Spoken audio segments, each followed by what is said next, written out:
When we talk about China's 5-year plan, we're actually referring to the country's top-level blueprint that lays out its social and economic development priorities over a 5-year period. So it's not just a vague vision, it's a detailed roadmap that sets both quantitative targets like urbanization rates and strategic priorities such as important areas or industries to develop.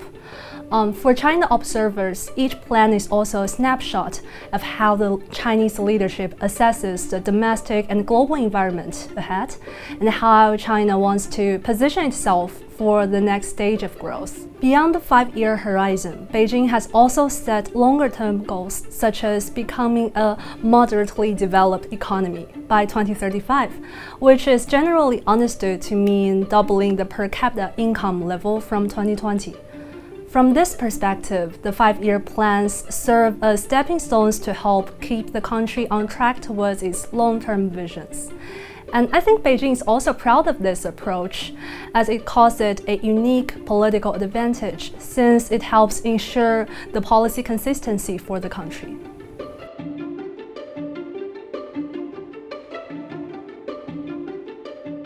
The full 5-year plan won't be officially released until March next year, but we can still have a sense of where the country is heading.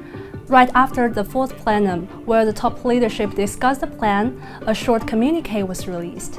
And a few days later, a more detailed proposal followed. So they give us some important clues. From these two documents, it's clear that the next plan will still put strong emphasis on building modern industries and achieving greater tech self-reliance.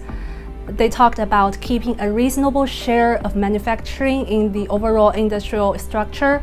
It's also a sign that Beijing wants to solidify its position as a global manufacturing powerhouse.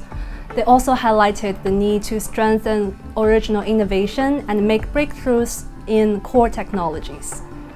At the same time, there is a big emphasis on driving up domestic demand and boosting consumption. This is obviously important at a time when global uncertainties continue to grow.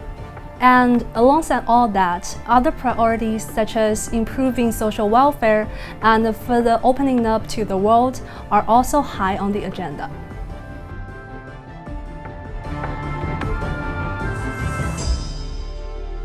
The topic drew attention because the shorter communique released after the fourth plenum made no mention of the private economy.